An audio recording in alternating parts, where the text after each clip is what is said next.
Maybe அவங்களோட பிஹேவியரை வச்சு நீங்கள் அவங்கள ஒரு லேபிள் கொடுத்துருக்கலாம், இல்லை அவங்க ஹேபிட்ஸை வச்சு ஒரு லேபிள் கொடுத்துருக்கலாம், இல்லை நீங்கள் அவங்க உங்கள் கூட பண்ண கம்யூனிகேஷனை வச்சு நீங்கள் அவங்களுக்கு ஒரு லேபிள் கொடுத்துருக்கலாம், இல்லை ஏதோ ஒரு சிச்சுவேஷன், மேபி பவர்லெஸ் சிச்சுவேஷன் இல்லை பவர்ஃபுல் சிச்சுவேஷனில் நீங்கள் அவங்களுக்கு அப்படி லேபிள் கொடுத்துருக்கலாம்.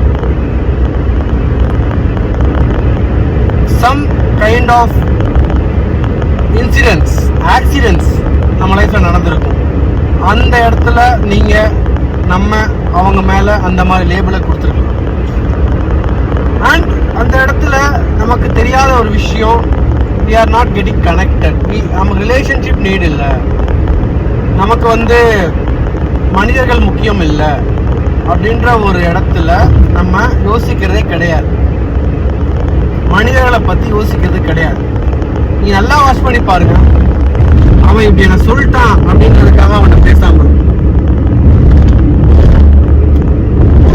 அவன் என் மேல கோவப்படுறான் அப்படின்றதுக்காக பேசாம இருக்கும், இல்ல அவன் பொய் சொல்லிட்டான் அப்படின்றதுக்காக பேசாம இருக்கும், இல்ல எனிதிங் நம்ம ஒரு லா போட்டிருப்போம், அந்த லாவை பிரேக் பண்ணியிருந்தா பேசாம இருப்போம், நமக்கு பிடிக்காத செஞ்சிருந்தா பேசாம இருந்திருப்போம், இல்லை அவங்களோட ஹேபிட்ஸ் பிடிக்காம பேசாம இருந்திருப்போம். We will be having certain reasons to ignore the relationship. Nothing wrong in that. ஆனால் என்ன இஷ்யூனா, என்ன சேலஞ்சுனா,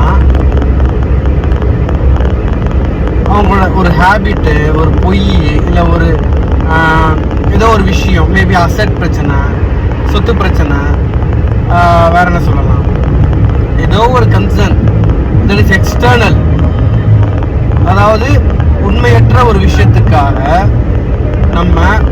நம்மளோட உறவினர்களை உதாசீனப்படுத்துறது, ஒதுக்குறது, தட் இஸ் வெரி வெரி என்ன சொல்றது, it doesn't work. Life doesn't work there. வாழ்க்கை அங்கே ஒர்க் ஆகாது. வாழ்க்கை ஒர்க் ஆனோம்னா உறவினர்கள் இருந்தால் மட்டுமே வாழ்க்கை மூவ் ஆகும். அவர்களோடு நாம் வைத்திருக்கக்கூடிய உறவு, நட்பா இருக்கலாம், இல்லை நம்மளோட அம்மா, அப்பா, பெரியப்பா, சித்தப்பா, friends, staffs, colleagues, whomever may be, that must be moved. இல்லைன்னா அது மூவ் ஆகாது.